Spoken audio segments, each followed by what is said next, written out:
रतनपुर नामक गांव में एक गरीब किसान हरिया रहता था। उसके परिवार में उसकी पत्नी और एक लड़का गोलू था। तीनों खूब खेतों में मेहनत करते और अपने जीवन का गुजारा करते।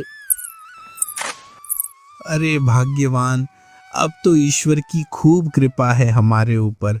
हमें गांव में खूब काम मिल रहा है, जिससे हमारा गुजारा खूब अच्छे से हो रहा है।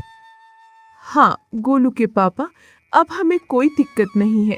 बस ईश्वर की ऐसी ही कृपा बनी रहे और ईश्वर जल्द ही मुझे सास बना दे। ईश्वर जरूर सुनेगा। तुम सास और हम ससुर बनेंगे। हरिया के परिवार का खूब सुखी जीवन चल रहा था।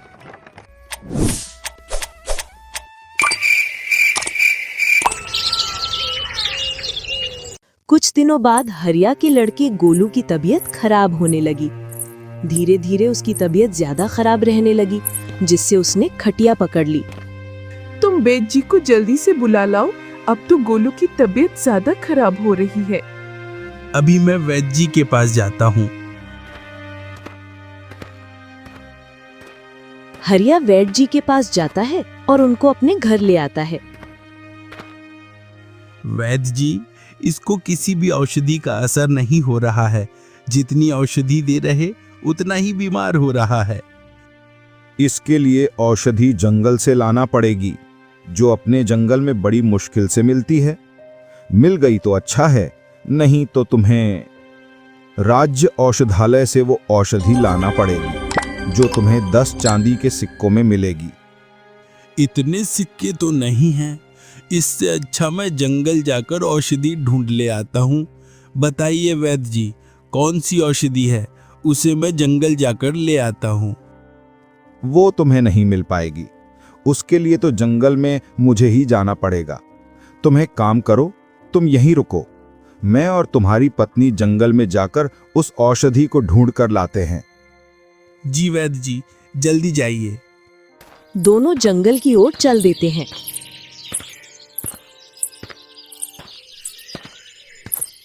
बेटी, अब हम जंगल के बीचों बीच आ गए हैं। तुम यहीं बैठ जाओ, मैं उस औषधि को ढूंढ कर लाता हूं।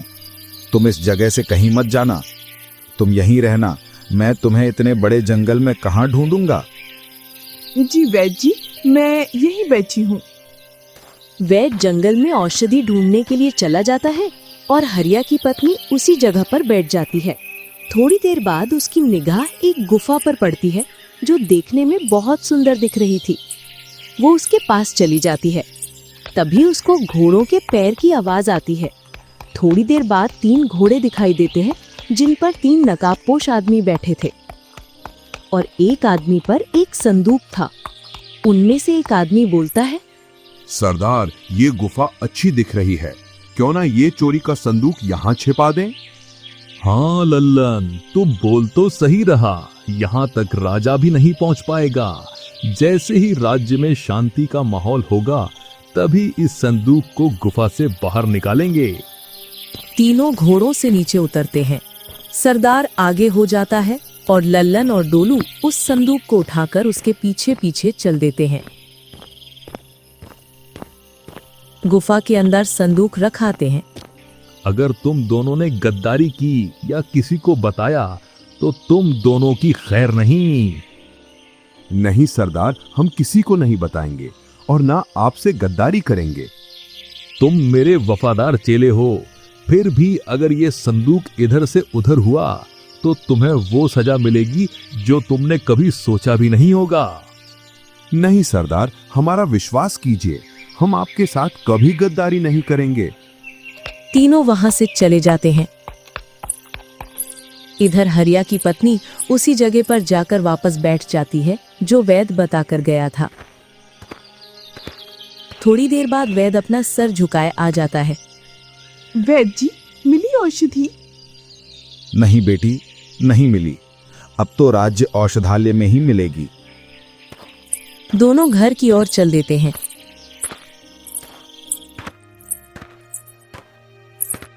वैद्य जी, मिली औषधि? नहीं हरिया, नहीं मिली।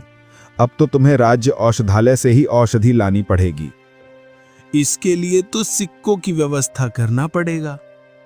हाँ हरिया, इतना कहकर वैद्य वहां से चला जाता है। सुनो भाग्यवान, इस गांव में तो काम से इतने सिक्के कमाना नामुमकिन है। इसके लिए तो मुझे रतनगढ़ जाना पड़ेगा, जिससे मैं वहां काम करके जल्दी से चांदी के सिक्के इकट्ठे कर लूंगा। यहाँ सिक्के इकट्ठे करने में मुझे 1 साल लग जाएगा। हाँ, तुम्हारा कहना भी सही है, पर मेरे पास एक ऐसी जगह का पता है जहाँ सोने चांदी का संदूक रखा है। तुम्हें कैसे पता उस जगह का? जब मैं वैद्य जी के साथ जंगल गई थी, तब मैं एक गुफा के सामने बैठी थी।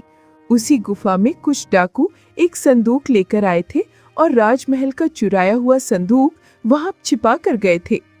क्यों ना उस संदूक में से अपने काम के लिए कुछ सिक्के निकाल लाए, जिससे गोलू का अच्छे से उपचार हो जाएगा। नहीं, वो राजकोष का चुराया हुआ धन है। अगर किसी ने पहचान लिया तो सारे धन की चोरी का इल्जाम अपने ऊपर लग जाएगा। इससे अच्छा अपनी खुद की मेहनत से कमाकर गोलू का इलाज कराएंगे, और ये चोरी चपाटी हमसे नहीं होती। इतना कहकर हरिया अपना सामान उठाकर रतनगढ़ की ओर चल देता है। इधर डाकू उस संदूक को उठाने के लिए गुफा के पास पहुंच जाते हैं। जैसे ही गुफा के सामने पहुंचते हैं तो वे तीनों हक्का बक्का रह जाते हैं। अरे लल्लन, जब हम यहाँ से गए थे तब इसमें कोई दरवाजा नहीं था, अब इसमें दरवाजा कहाँ से आ गया? हाँ सरदार, जब हम यहाँ आए थे तब इसमें कुछ नहीं था। इस दरवाजे को तोड़ना पड़ेगा सरदार। हाँ लल्लन, लेकिन इसको तोड़ने के लिए कुछ भी नहीं है। एक काम करो, तुम दोनों रास्ते पर जाओ। कोई गांव का व्यक्ति रास्ते से गुजर रहा हो तो उसे उठा लाओ। जी सरदार। दोनों जंगल के रास्ते पर पहुंच जाते हैं। उसी रास्ते से हरिया रतनगढ़ जा रहा था। डोलू, वो देख, वो आ रहा है गांव का आदमी। चल, इसको पकड़कर ले चलते हैं सरदार के पास। लल्लन और डोलू हरिया को पकड़ लेते हैं। अरे कौन हो तुम? मुझे कहाँ ले जा रहे हो? दोनों हरिया को लेकर अपने सरदार के पास पहुंच। मुझे यहाँ क्यों लाया गया? तुम हमें तुम्हारी कुल्हाड़ी दे दो। मैं क्यों दूं तुम्हें अपनी कुल्हाड़ी? नहीं देने वाला तुम्हें मेरी कुल्हाड़ी। लल्लन, इसको अपना परिचय दे, तब तो ये कुल्हाड़ी क्या अपने आप को हमारे हवाले कर देगा। तुम जिसके सामने खड़े हो वो हैं सरदार डाकू। इनका नाम तो सुना ही होगा, या और कुछ बताऊं? इतना सुन हरिया के पांव डर के मारे हिलने लगते हैं। डरता हुआ हरिया बोलता है, सरदार, गलती हो गई, आपको पहचान नहीं पाया। कुल्हाड़ी चाहिए आपको? लो, इस कुल्हाड़ी को आप ही रख लेना। इस कुल्हाड़ी में धार तो है ना? जी सरदार। गोलू की मम्मी इसी गुफा का बोल रही थी। ये वही गुफा है। इतने में ही एक और घोड़ा आ जाता है। उस पर भी एक नकाबपोश आदमी बैठा था। क्यों सरदार, अभी तक तुझसे धन नहीं निकला? मालिक, बस निकाल ही रहे हैं। जब गुफा में संदूक रखने आए थे तब इसमें कोई दरवाजा नहीं था, लेकिन आकर देखा तो इसमें दरवाजा दिखा। बस तोड़ने की व्यवस्था कर रहे हैं। मैं कुछ नहीं जानता, मुझे मेरा सारा धन चाहिए सरदार, चाहे तुम कुछ भी करो। हरिया पहचान जाता है कि नकाब में कौन है, और वो आदमी अपने घोड़े पर सवार होकर वहां से निकल जाता है। आजा, ये कुल्हाड़ी दे और निकल जा यहाँ से, और सीधे अपने घर जाना। अगर तू इधर उधर गया तो तू समझ तेरे साथ क्या होगा। नहीं सरदार, मैं सीधा घर जाऊंगा।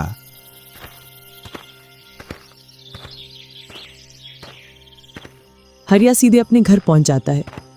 इधर डाकू गुफा के दरवाजे को तोड़ने की तैयारी करते हैं। लल्लन और डोलू उस दरवाजे में कुल्हाड़ी दे देकर थक जाते हैं, फिर भी उस दरवाजे का कुछ नहीं होता है। सरदार, हमारी बस की नहीं है इस दरवाजे को तोड़ने की। हम तो थक चुके हैं। हटो तुम दोनों, तुमसे क्या होगा, मुझे ही करना पड़ेगा। और सरदार भी थक जाता है, लेकिन उस दरवाजे पर एक खरोंच भी नहीं आई। तीनों थक हार कर वहां से चले जाते हैं। इधर हरिया अपनी पत्नी को पूरी घटना सुना देता है। तुम तो वैद्य जी के पास चले जाओ, वही औषधि की व्यवस्था कर पाएंगे। हाँ, मैं सुबह वैद्य जी के पास जाऊंगा।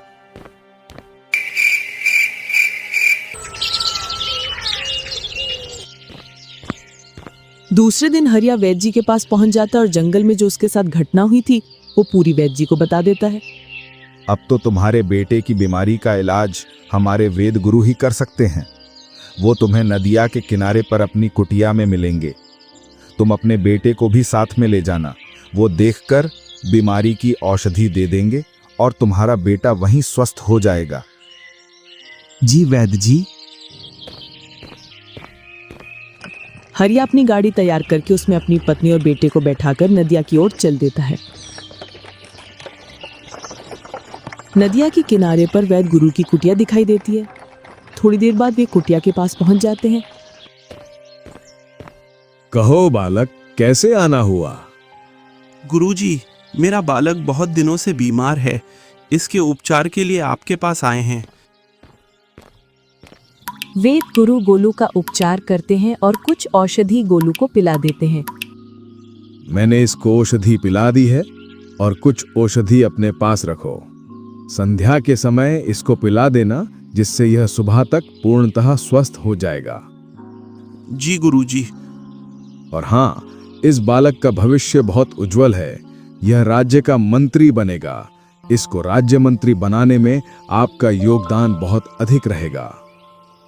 कैसा योगदान रहेगा? तुमको उस दिन जंगल में डाकू पकड़ के ले गए थे और जो आखिरी में घोड़े से आया था वो राज्य मंत्री धुरंग था, जिसने राजकोष में से धन चोरी करवाया है। और वह राज्य से और भी धन चुराना चाहता है, जिससे कि राज्य कमजोर हो सके और फिर वो राजा को हटाकर स्वयं राजा बनना चाहता है। इसका तुम फायदा उठा सकते हो। उस गुफा के बारे में उनके अलावा सिर्फ तुम्हें मालूम है। तुमको थोड़ा इंतजार करना पड़ेगा। जैसे ही राज्य में ऐलान हो, तुम राज्य में जाकर राजा से मिलना। और हाँ, उस गुफा का दरवाजा एक जादुई दरवाजा है।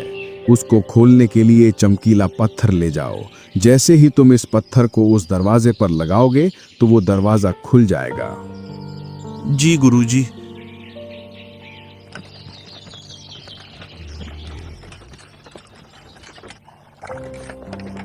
तीनों घर आ जाते हैं। हरिया संध्या काल की औषधि गोलू को पिला देता है।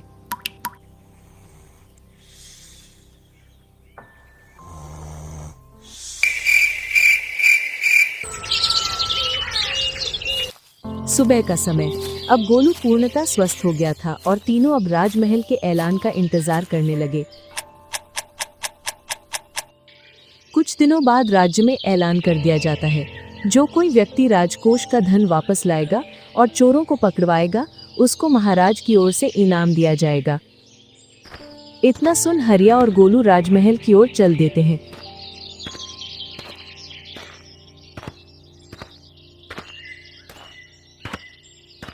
हरिया और गोलू राजा से एकांत में मिलते हैं। महाराज, हम आपका धन वापस ला सकते हैं।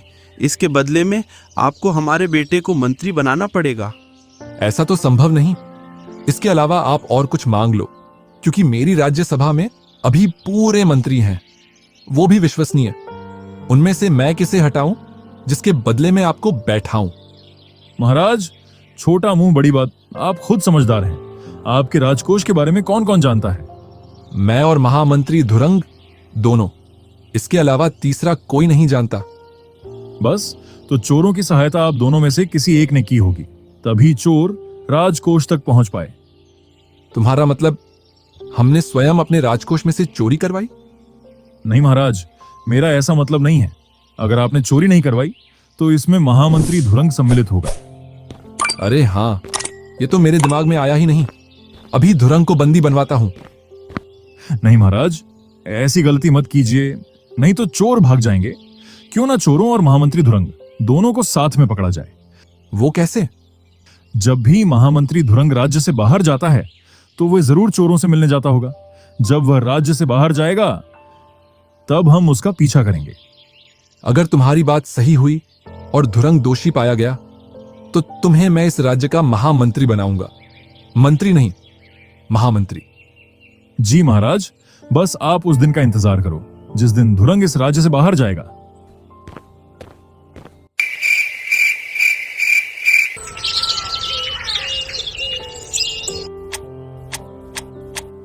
कुछ दिन गुजर जाते हैं। एक दिन धुरंग राज्यसभा में बिना बताए राज्य से बाहर निकल जाता है। थोड़ी देर बाद राजा हरिया, गोलू और कुछ सैनिक भी उसी रास्ते पर निकल जाते हैं। धुरंग गुफा के पास पहुंच जाता है जहां पहले से तीनों डाकू थे। अभी तक ये दरवाजा टूटा नहीं। मालिक, पता नहीं इस दरवाजे में कौन सी शक्ति या जादू आ गया है जो टूटने का नाम ही नहीं ले रहा। हमने सभी प्रकार से तोड़ने का प्रयास कर लिया। तुमसे क्या टूटेगा?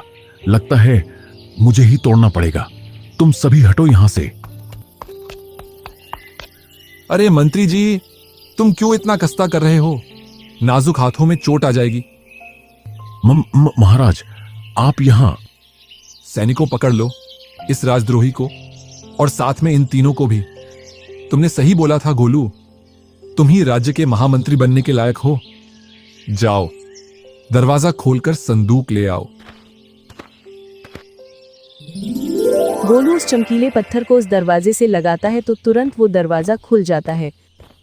गोलू और दो सैनिक उस गुफा के अंदर जाते हैं और उस संदूक को उठा लाते हैं। धुरंग, तुम्हें क्या जरूरत पड़ गई जो तुम राजकोष में से धन चुराने लगे? राजकोष को कमजोर करके आपको राजा के पद से हटाना चाहता था, जिससे मैं इस राज्य का राजा बन सकूं और अपने अनुसार शासन चला सकूं। तुम्हारी ये इच्छा तो पूरी नहीं हुई। अब तुम कैदियों के राजा बनो और उन पर अपना शासन चलाओ।